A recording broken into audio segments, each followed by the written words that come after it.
All right, thank you for participating in our second focus group. We're going to ask you a few questions. Is that fine? Yeah, why not? Sure. All right, cool. Question one.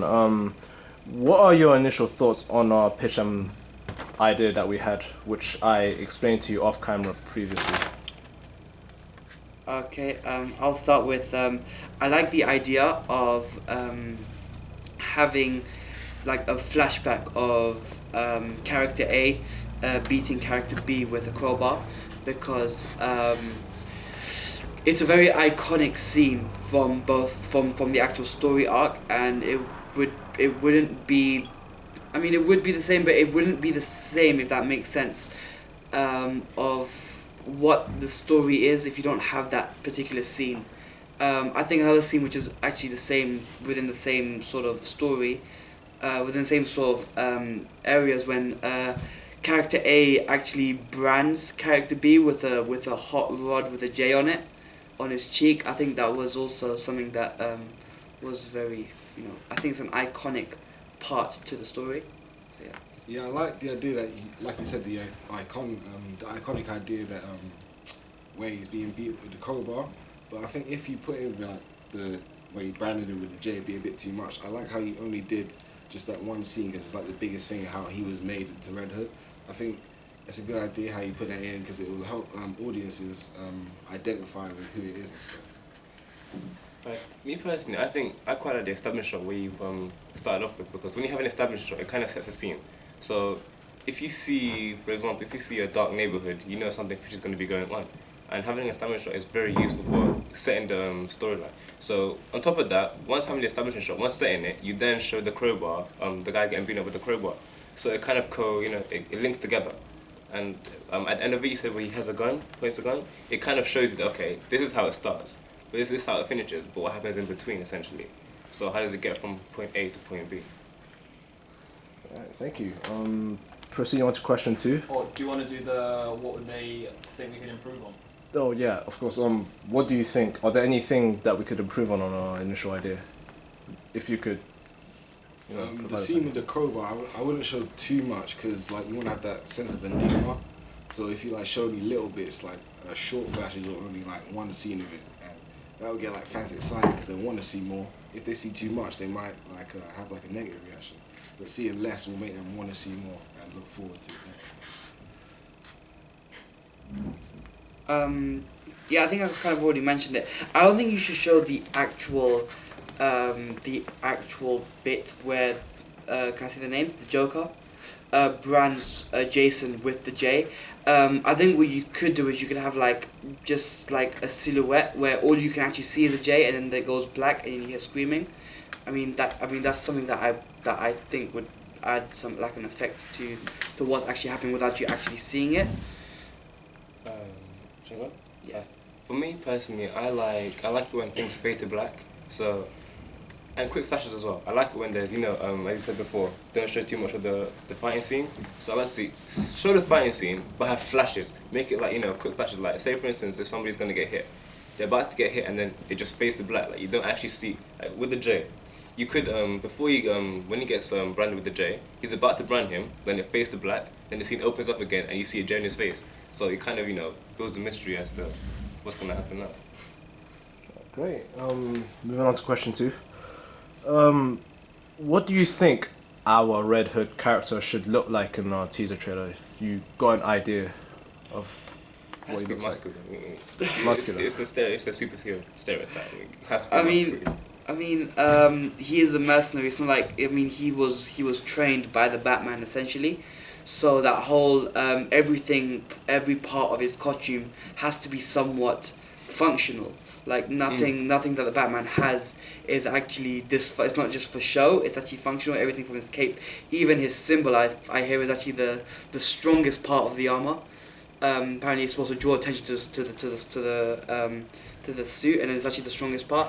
So I think you should have a functional yet still, it should still be like attractive to look at, like this, like maybe have like a trench coat on or something. I don't know. I think you should go with like the old Jason Todd what's his name?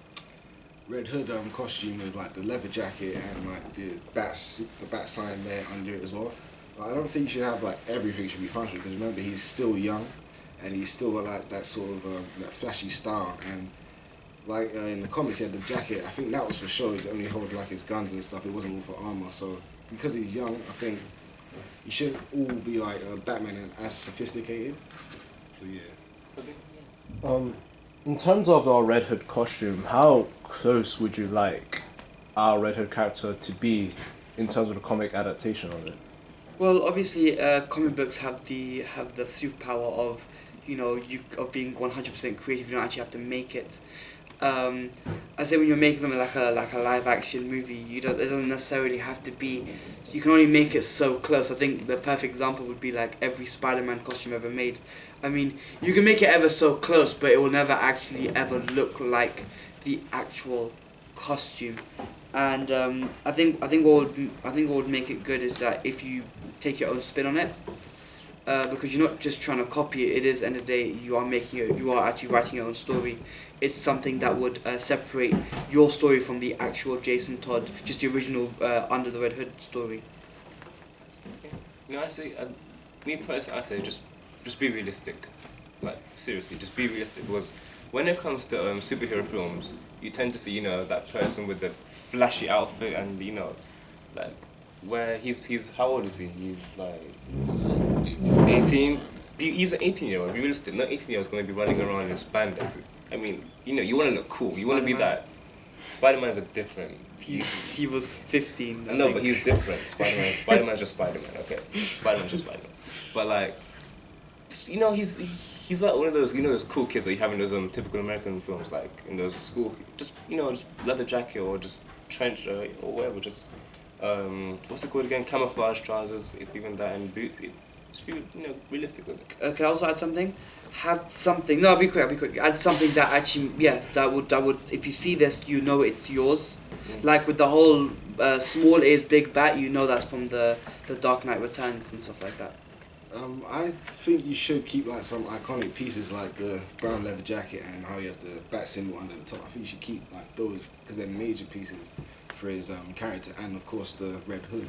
But I think the rest you can work around. You can change it and like modernize it, like how people would see it as it is today instead of how it was back then. True. All right, moving on to question 3. What kind of music would you expect from a trailer like ours if you were to think of one? I see. That's where it kind of changes because when it comes to it depends on how the trailer is going to look as well. So me personally, the music has to be either like very fast paced or very slow, like piano music for an example. It has to. If you're, I think it was in the Justice League trailer, was it? You heard bells in the background when they were talking to Aquaman. Yeah, nothing that will really, I don't know how to explain it, but don't make it be focused on the music. So make the music kind of, make it kind of like, mix in with the scene. You want it to be like flowing with the scene. Like say if it fades, the music fades with it. Like don't make it. It has to flow. So like me personally, I say like slow piano music or something like that. I think you should go for like a slow build up of music and make it go like really fast paced. Because like you explained, you had the establishing shot and then you have like the flashbacks of the crowbar. I think if you had that slow, make it very dramatic. And then towards the end where you see the scene with the guy with the gun, I think you need that fast pace because it's like action and it builds like a tension with the audience as well who's watching it. I think that'll help a lot with your thing. So start slow and then go fast.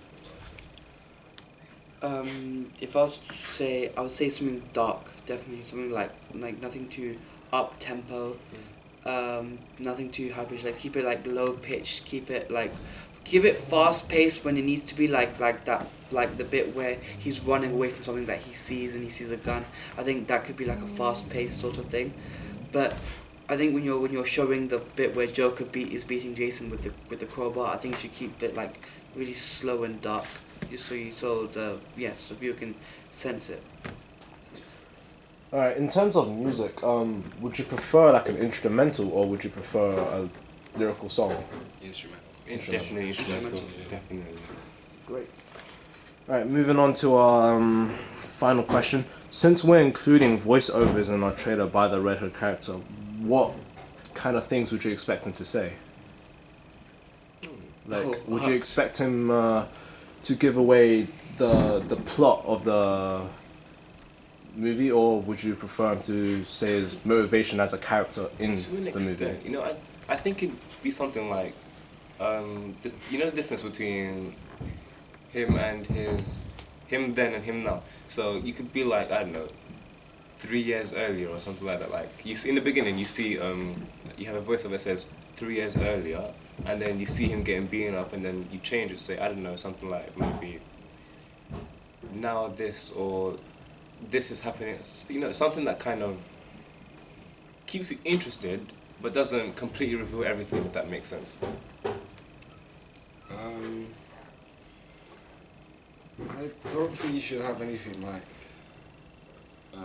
where you said 3 years earlier, like a narration. I think it should be like an iconic line that you said from like the comics, and you should put that into the film, like have it voiced over, like for the when he's being beat by the crowbar, something like that. I'm not sure about like having a narration or anything like that. But I was thinking like it's a few like maybe just 3-word statement that could like really just make it powerful. Like, oh, like I trusted him, or he made me, or so he ruined me, or he did this. He made me sound nice. Like he did this. Like in regards to like the Batman betraying Jason in a way. Yeah, I like that actually. yeah, the one liner can have Short like, and a lot of snappy. effect as Yeah, well. short and snappy, yeah. Because it puts all your focus on it. All right, that's all we have. Thank you for participating in our focus group.